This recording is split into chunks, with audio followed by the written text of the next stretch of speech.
ତାହା କିପରି ଏଇ ଦେଖନ୍ତୁ ଆଜି ଠାକୁରଙ୍କର ନବଦିନ ଯାତ୍ରା ଗୁଣ୍ଡିଚା ମନ୍ଦିରକୁ ଜଗନ୍ନାଥଙ୍କର ଚତୁର୍ଦ୍ଧାମୂର୍ତ୍ତି ସେ ପାଖରେ ପୌଣ୍ଡ ହେଉଛନ୍ତି। ଲକ୍ଷ ଲକ୍ଷ ଲୋକଙ୍କର ସେଠି ସମାଗମ ହେଇଛି। ଆମେ ଏଠି ସେଇ ପ୍ରାର୍ଥନାଟି ତାଙ୍କ ଉଦ୍ଦେଶ୍ୟରେ ଗାଇଲୁ। ତାମାନେ ସେ ନିଶ୍ଚିତ ଭାବରେ ଇଏ ଶବ୍ଦ ଗୁଡ଼ିକ ତାଙ୍କ ପାଖରେ ପହଞ୍ଚିଛି। ହେ ଆନନ୍ଦମୟ,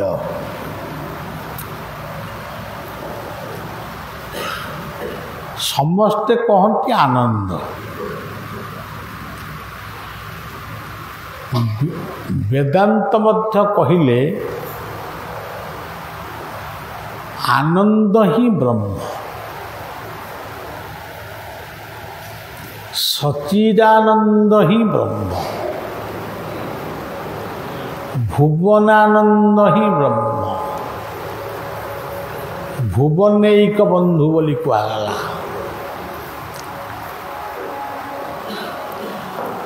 ସେଇ ନାଁରେ ହେ ଆନନ୍ଦମୟ, ଯେଉଁ ଆନନ୍ଦ ଭିତରେ ସାମାନ୍ୟତମ ମାନେ ମଳି ବା କିଛି ଖାପ ନାହିଁ, କିଛି ସ୍ୱାର୍ଥ ନାହିଁ। ଆନନ୍ଦ ହିଁ ଆନନ୍ଦର ସ୍ୱରୂପ। ଆନନ୍ଦରେ ଆନନ୍ଦ ବ୍ରହ୍ମଙ୍କୁ ଡାକିଲେ ସେ ଆମକୁ ଆନନ୍ଦ ହିଁ ଦେବେ। ସେ ଆନନ୍ଦକୁ ଆମେ ଯେତେ ବଣ୍ଟନ କରିବୁ ସେ ବଣ୍ଟନରେ ମଧ୍ୟ କେବଳ ଆନନ୍ଦ ହିଁ ବଣ୍ଟା ହେବ, ଆଉ କିଛି ନାହିଁ। ହେ ଆନନ୍ଦମୟ, କୋଟି ମାନେ କ'ଣ? 1,000,000,000,000 ଲକ୍ଷ କୋଟି, ଇଏ ଗୋଟେ ମାନେ ଗଣିତ ପାଠ। କିନ୍ତୁ ଏଠି କୋଟି ଶବ୍ଦର ଅର୍ଥ ହେଉଛି ପ୍ରକାର।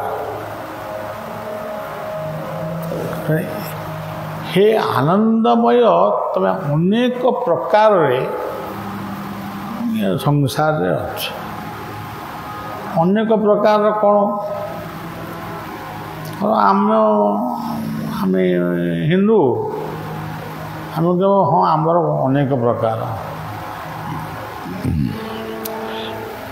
ଲକ୍ଷ୍ମୀ ପୂଜା, ସରସ୍ୱତୀ ପୂଜା, କାଳୀ ପୂଜା, ଦୁର୍ଗା ପୂଜା, ଗଣେଶ ପୂଜା, କାର୍ତ୍ତିକ ପୂଜା, ସନ୍ତୋଷୀ ମା ବ୍ରତ, ଶିରିଡ଼ି ପୂଜା, ସାଇରାମ ପୂଜା, ତାପରେ ଗଙ୍ଗା ପୂଜା, ଗୋବିନ୍ଦ ପୂଜା, ରାଧା ମାଧବଙ୍କ ପୂଜା, ଏମିତି କହୁ ବୋଧେ ଏଇଆକୁ ଲକ୍ଷ୍ୟ କରି କବି ବୋଧେ ଲେଖିଛନ୍ତି କୋଟି ଭୁବନ ପାର।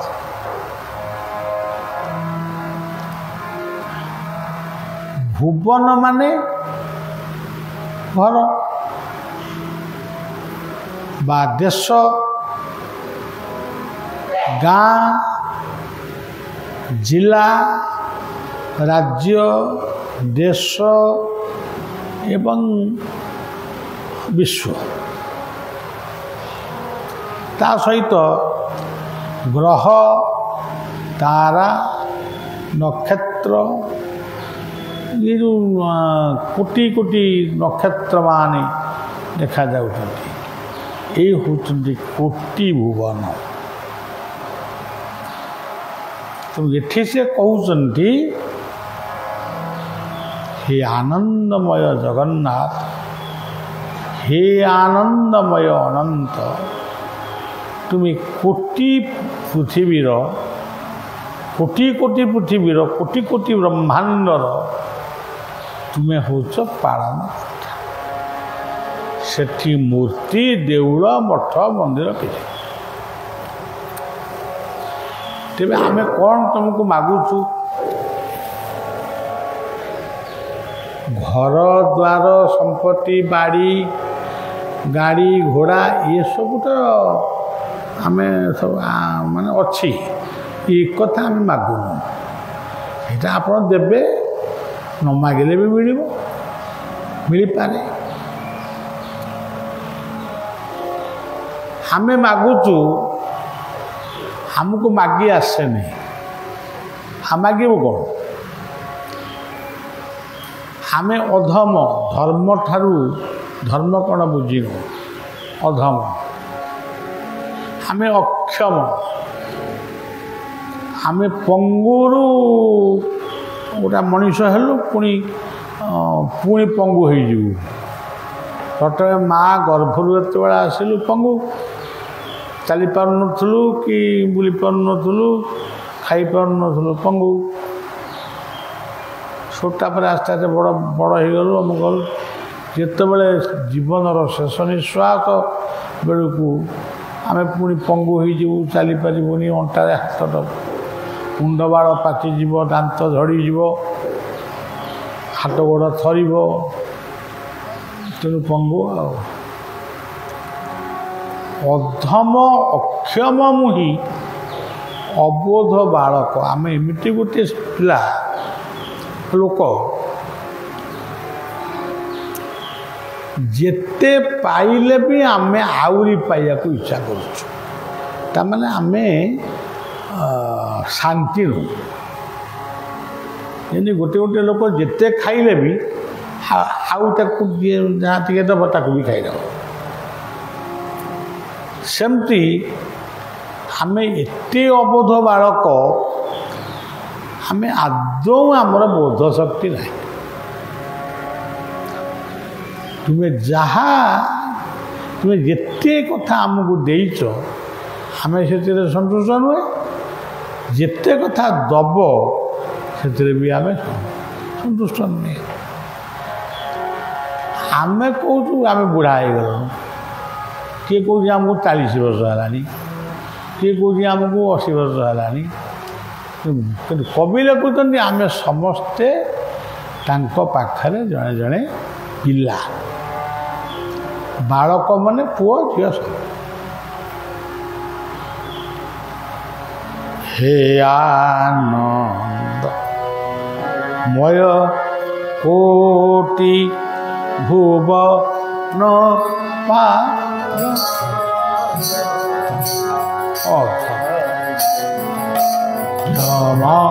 मोहि अबोध ज्ञान दाता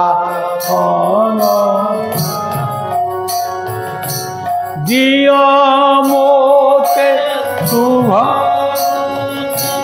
दिया दीप ज्ञान दाता दाता दाता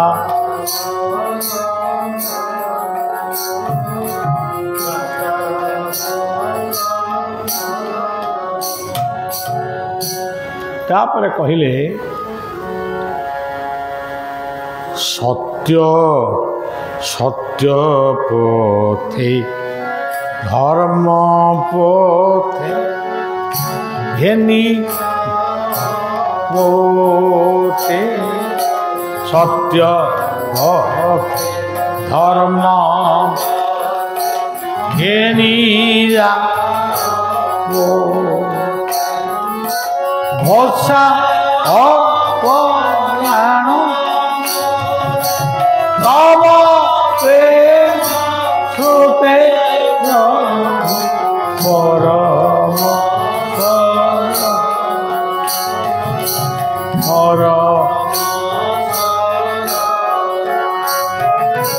ये जीवन श्रीतर बलि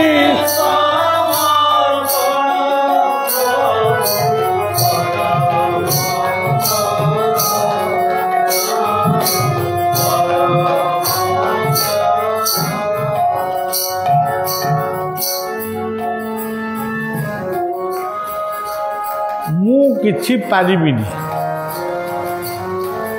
ମୋତେ ଯେହେତୁ ମାଗି ଆସେନି, ମୁଁ ମାଗିବି କ'ଣ?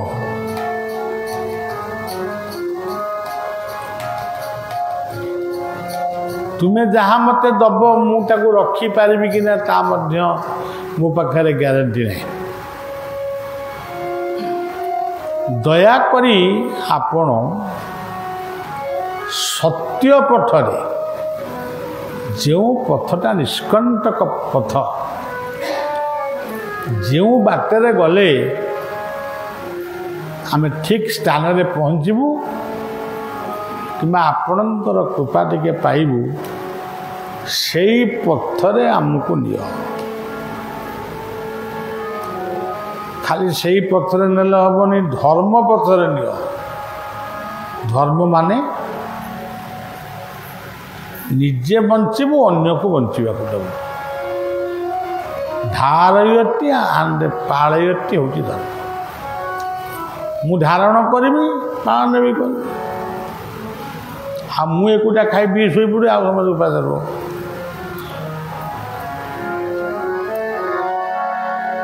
ଗୋଟେ ସ୍ତ୍ରୀ ଲୋକଟିଏ ମୁଁ ଦେଖିଛି, ମାଆଟିଏ,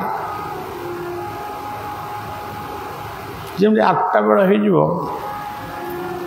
କୁନ୍ଥେଇକି ଯାଇକି ରୁଟି କରିବ କି ଭାତ କରିବ, ଅଧଘଣ୍ଟା ଖଣ୍ଡେ ସେ ଅନେଇ, ମାନେ ତା ସ୍ୱାମୀକୁ ଚାହିଁବ, ମାନେ କେତେବେଳେ ଆସିବେ।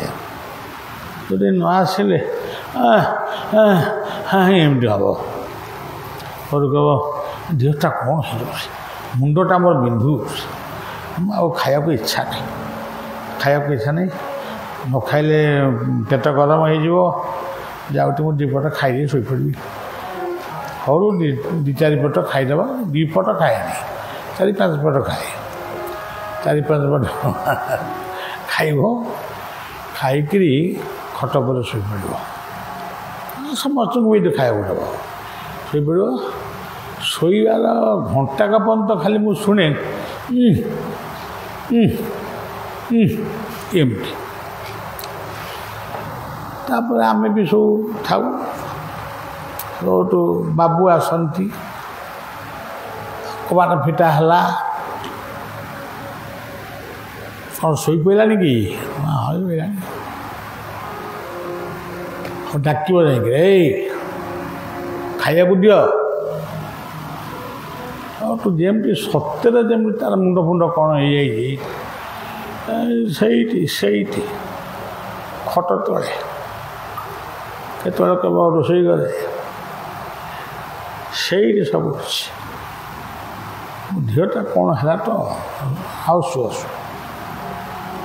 ସେଉଠୁ ସ୍ୱାମୀ ଆଉ କ'ଣ କରିବେ, 8-9 ପଟ ପୁରୀ ରୁଟି ଖାଆନ୍ତି, 10 ପଟ ଖଣ୍ଡେ। ସେ ଯୋଉ ଖାଇକି ସେ ତାଙ୍କ ଶୋଇଲେ, ଏ ତାଙ୍କ ଶୋଇଲେ। ଆଉ ତେଣୁ ମଣିଷ ଏତେ ନିମକାହାରାମ କାହାକୁ କୁହାଯାଏ? ଏଇ ହେଉଛନ୍ତି ନିମକାହାରାମ। ତୁମେ ଯାହାର ଖାଉଛ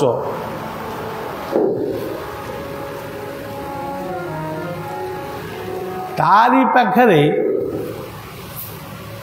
ତମର ଏତେ କୁଣ୍ଠା ବା କୃପଣତା କେମିତି ଆସୁଛି? ତା ପ୍ରତି ତମର ଦାୟିତ୍ୱବୋଧ ଟିକେ ବି ନାହିଁ। ଏଇଭଳି ଅନେକ ମଣିଷଙ୍କୁ ମୁଁ ଜୀବନରେ ଦେଖିଛି। এটা ନେଇ ଆସ।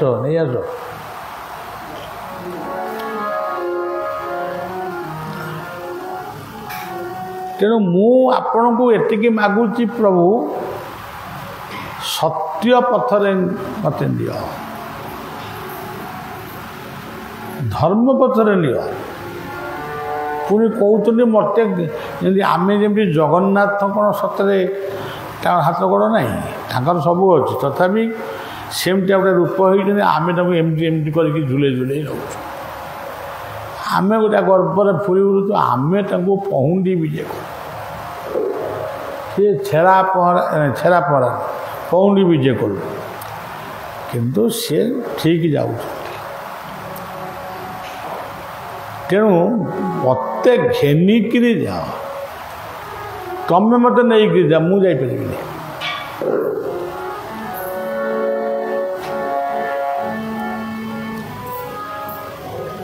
ଭସାଅ ପରାଣ ପ୍ରଭୁ ତବ ପ୍ରେମ ସ୍ରୋତେ। ମୋର ପ୍ରାଣ କାୟ ବାକ୍ୟ ମନ ଜ୍ଞାନ ମୋର ସମସ୍ତ ଇଚ୍ଛା ପ୍ରେମପୂର୍ଣ୍ଣ ହଉ, ସ୍ନେହପୂର୍ଣ୍ଣ ହଉ, ସଦା ଭସାଅ ପରାଣ ପ୍ରଭୁ ତବ ପ୍ରେମ। ପ୍ରଭୁ ପରମ ଶରଣ, ପରମାତ୍ମାଙ୍କ ରୂପରେ ମୁଁ ତୁମକୁ ପ୍ରଣାମ ଜଣାଉଛି ବା ଶରଣ ନେଉଛି ଏବଂ ଶପଥ କରି କହୁଛି ଏ ଜୀବନ ତୁମର ଶ୍ରୀଚରଣରେ ବିଲୀନ ହଉ। ଏତିକି ହେଉଛି ମୋର କାମନା।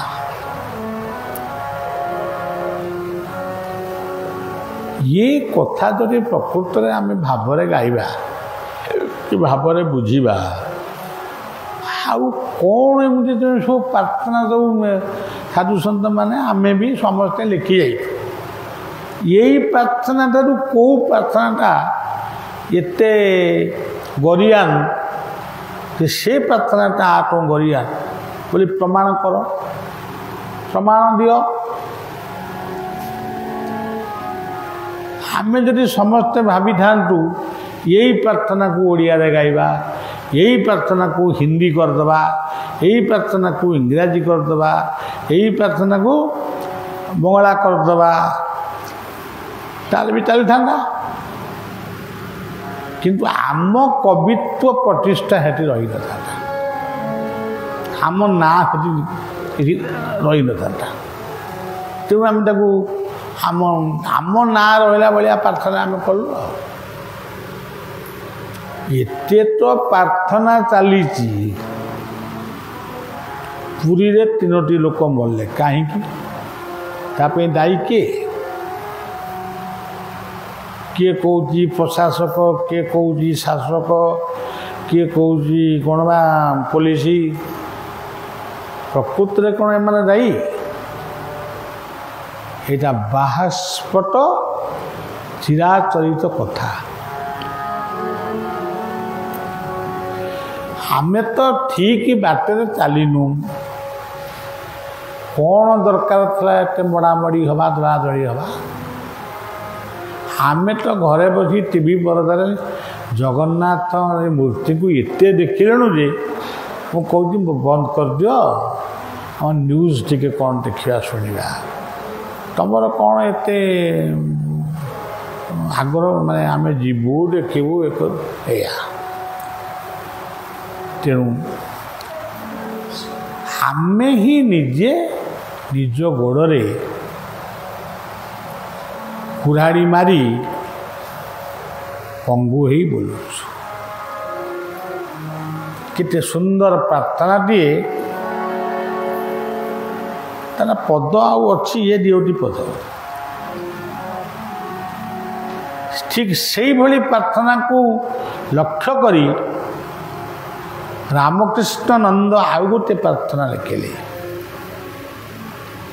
तादरे कौ निर्दिष्ट धर्म पर जे लिखिचंदी ता मत आज पर्यंत कहीं कही पारना यही कटक जिलार हाहे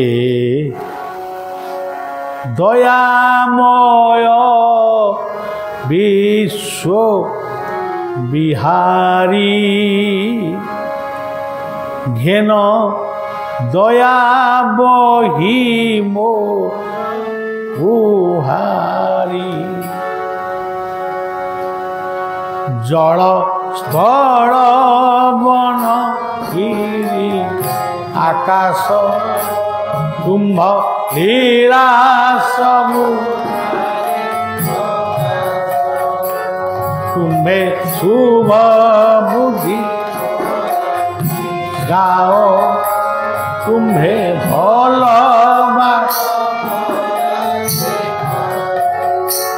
मोर काम को करा सरस मोर भूखे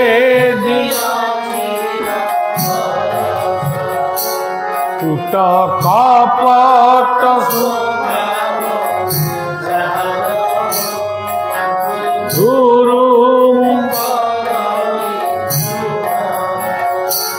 मोते नमी शांत साथी रे सदा रख साधुजन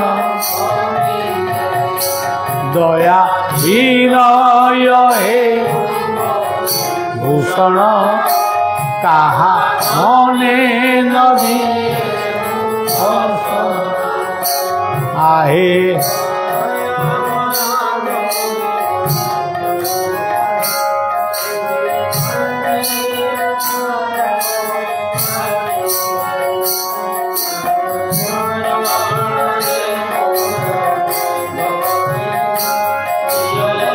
पदे कुंभ चर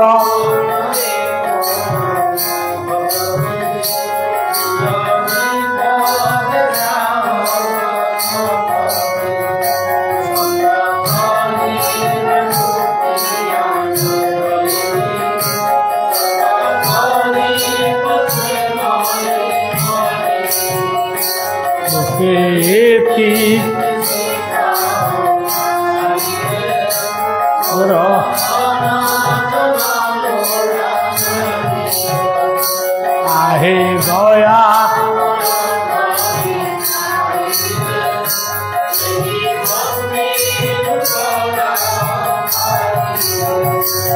आहे गया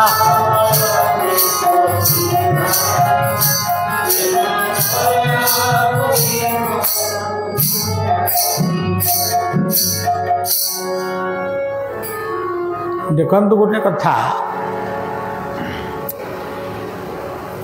आम घरटा तो ये परिलोरे आम जिते बड़े बोधे द्वितीय तृतीय पढ़ुलु से गोटे प्रकांड ठक सी गोटे ये गाँ देकर आइला से आसिक आम गाँव जड़े दास साहू बोली जड़े व्यक्ति तांको पाखरे पहुँचला सी भारी सरल निष्कपट लोक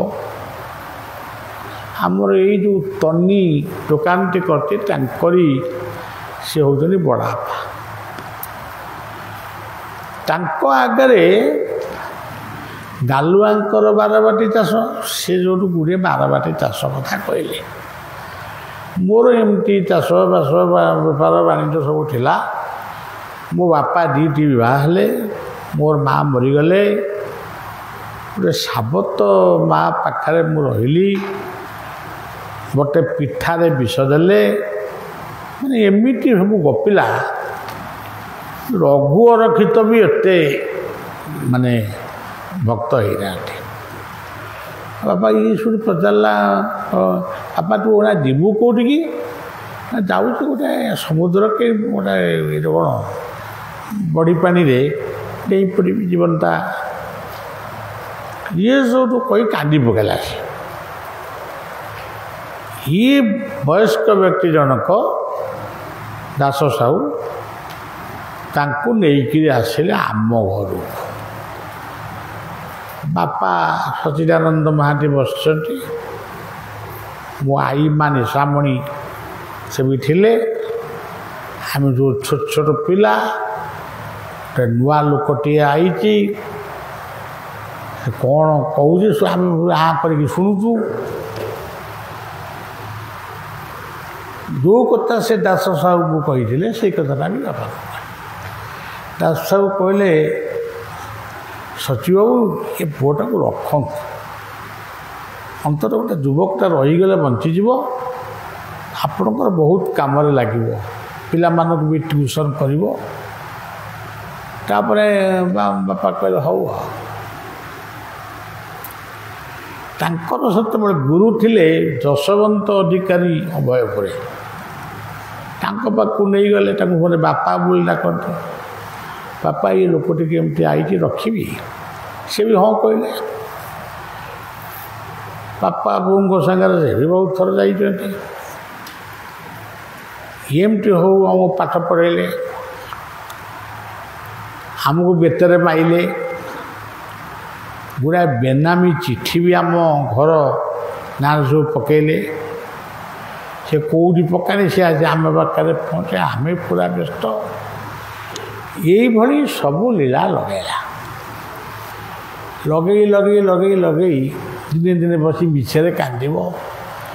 କହିଲା ମୋର ଛୋଟ ଭାଇଟା ଥିଲା, ସେ ବି ମରିଗଲା, ଏମିତି କହି କାନ୍ଦିବ। ଆମେ ବା କ'ଣ ଜାଣିଛୁ, ହଁ ହାଁ ମାରିଦେବୁ ଆଉ। ଦିନେ ମୋ ବୋଉ ଯାଇଛି ନଈକି ଗାଧେଇବାକୁ, ପାଇଖାନାରେ। ସେ ଆଲମିରା ଚାବିଟା କେଉଁ, ସେ କାହିଁ ଆଉ ତାକୁ ତ ପର ପୁଅ ବୋଲି ଭାବିନି, ନିଜର ପୁଅ ବୋଲି ସେ ରହିଛି। ତେଣୁ ମଳୁ ଖୋଜୁଥିଲା, ଯାହା ରହିବ ବତେଇଲା ସେୟା। ସେ ଚାବିଟିକୁ ଥୋଇ ଦେଇ ଯାଇଛି ଖଟ ଉପରେ। ସେଟାକୁ ଫିଟେଇ ଯେତେ ସୁନା ଗହଣା ଥିଲା ପୋଛି ପାଚିକିରି ବେଗରେ ପୁରେଇ କେଉଁ ବାଟରେ ସେ ଗଲା ଆଉ। ବୋଉ ଆସିଲା ବେଳକୁ ଆଲମିରା ମେଲା। ଆରେ ସେ ସୀତାକାନ୍ତ କୁଆଡ଼େ ଗଲା? ଆମେ ତାଙ୍କ ଭାଇ ବୋଲି ଡାକୁଥିଲୁ। ଭାଇ କୁଆଡ଼େ ଇଆଡ଼େ ଗଲେ? ଦୌଡ଼ା ଦୌଡ଼ି ହେଇ ଖୋଜାଖୋଜି ବହୁତ ହେଲା। ଗୋସାଇଁଙ୍କ ପର୍ଯ୍ୟନ୍ତ, ଅଭୟପୁର ପର୍ଯ୍ୟନ୍ତ ଗଲେ, ସିଏ ଆଉ ମିଳିଲେ ନାହିଁ। ଥାନାରେ ଧରା ପଡ଼ିଲେ। ଆମେ ବି ଯାଇଥିଲୁ ଥାନାକୁ, ଦାଦା ଯାଇଥିଲେ, ମୋ ଦାଦା ଶରତ ମହାନ୍ତି ଯାଇଥିଲେ। ସେ ବଧା ହେଇକି ପଡ଼ିଥାଏ। ଏଇ ଲୋକଟି ଆମକୁ ଦିନେ ପାଠ ପଢ଼ିଲା ବେଳେ କହିଲା ପ୍ରାର୍ଥନା ବୋଲିଲ। ଆମେ ଏଇ ପ୍ରାର୍ଥନାଟା ବୋଲିଲୁ ଆଉ। ଶେଷକୁ କହିଲା ଓହୋ ତୁମେ ଅସଲ ପଦଟାକୁ ଛାଡ଼ି ଦେଉଛ ଆଉ। ନା ଆଉ କ'ଣ, ଆମକୁ ସାର୍ ଯାହା ଶିଖେଇଛନ୍ତି ନା, ଆମେ ଅସଲ ପଦ ନକଲି ପଦ କି ଆମେ କେମିତି ଜାଣିବୁ? ନା ମୋ ସାଙ୍ଗରେ ପାଳି ଧର, ହଉ ଧରିବା ଏଇ ପଦଟା। ଆହେ ଦୟାମୟ ଦଇ ତାରି ହେ ଏହି ବନ୍ଦୀର, आहे दया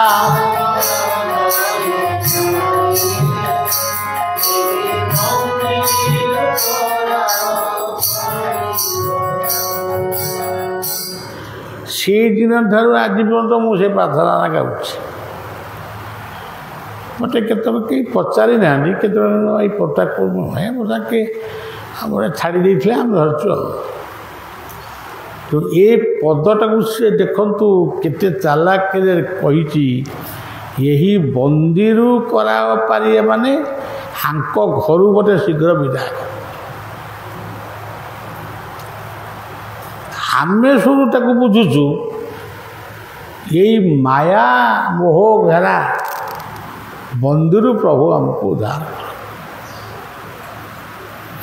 ता मन दौड़ी ता कम सही ता डाकरा सही आम मन दौड़ी आम डाकरा सही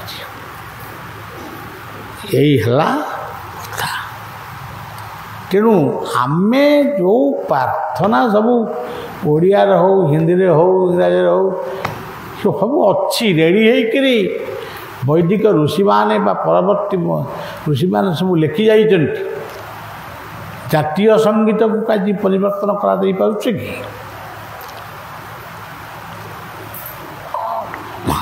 उपेन्द्र भंज वैदेश विलास लिखिले से परिवर्तन हो गंगाधर तपस्वी लिखिले परिवर्तन हो जिते परिवर्तन होची हमारी उषा व्रत प्रार्थना ये से जो प्रार्थना सब आमको शिखेले सी प्रार्थना भितर भी प्रभु ପାଣିଟା ଟିକେ ରଖିନାହାନ୍ତି। ତେଣୁ ସିଏ ଯେଉଁ ପ୍ରାର୍ଥନା ଆମକୁ ଶିଖେଇଲେ ସିଏ ପ୍ରାର୍ଥନା ଭିତରେ ଯାହା ନାହିଁ ତାହା ଏଇ ପ୍ରାର୍ଥନାରେ ଅଛି। ଗୀତାର ସେଇ କଥା ପାର୍ଥାୟ ପ୍ରତିବୋଧିତାମ୍ ଭଗବତୀ ନାରାୟଣେନ। ହଉ, ତେଣୁ ଏ ହେଉଛି ଆମର ପ୍ରାର୍ଥନା। ଆଚ୍ଛା, କ'ଣ ଆଉ ଏଥିରେ ମାଗିବାଟା ଅଭାବ ରହିଲା ଯେ ଆମେ ଏତେ ପ୍ରାର୍ଥନା କରୁଛୁ?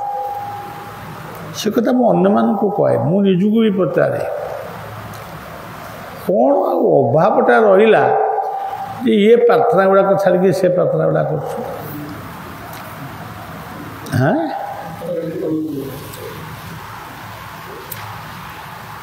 ତେଣୁ ଶେଷରେ ପ୍ରକୃତରେ ଆମେ ନିଜକୁ ବୁଝିନୁ, ଆମ ଇଷ୍ଟଙ୍କୁ ବି ବୁଝିପାରିଲୁ ନାହିଁ, ଆମ ଧର୍ମର ଭାବନାକୁ ମଧ୍ୟ ଆମେ ବୁଝିପାରିଲୁନି। ପୁଣି ଥରେ କହୁଛି, ଆମେ ନିଜକୁ ବୁଝିପାରିନୁ, ଆମ ଧର୍ମକୁ ବି ବୁଝିପାରିଲୁନି, ଆମ ପ୍ରାର୍ଥନାକୁ ମଧ୍ୟ ଆମେ ବୁଝିପାରିଲୁନି। ଆମେ କେବଳ କୁହୁଡ଼ିରେ ପହଁରୁଛୁ। ସେଇ ଯେଉଁ ଗୀତଟି ବଳିଆ ଲେଖିଛି, ଯଦି ବୋଲ ଏମିତି ପାଣି ପିଏ। ସୁନ୍ଦର ତୁମ ଚରଣର, ସୁନ୍ଦର ତୁମରି ନା,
ଜଗନ୍ନାଥଙ୍କର ଶ୍ରୀମୂର୍ତ୍ତି ଅନନ୍ତଙ୍କର ଶ୍ରୀମୂର୍ତ୍ତି ଆମେ ଆମର ଗୁରୁଦେବଙ୍କର ଶ୍ରୀମୂର୍ତ୍ତିକୁ ଚିନ୍ତନ କରି ତାଙ୍କ ଉଦ୍ଦେଶ୍ୟରେ ପ୍ରାର୍ଥନାକୁ ସମର୍ପଣ କରିବା। ଅନ୍ତତଃ ଗୋଟେ ମାୟାମୁକ୍ତ ମୋହମୁକ୍ତ ଅଜ୍ଞାନମୁକ୍ତ ଜୀବନଟିଏ ପରିବାରଟିଏ ପଡ଼ୋଶୀଟିଏ ଆମର କାମନା ରହୁଛି।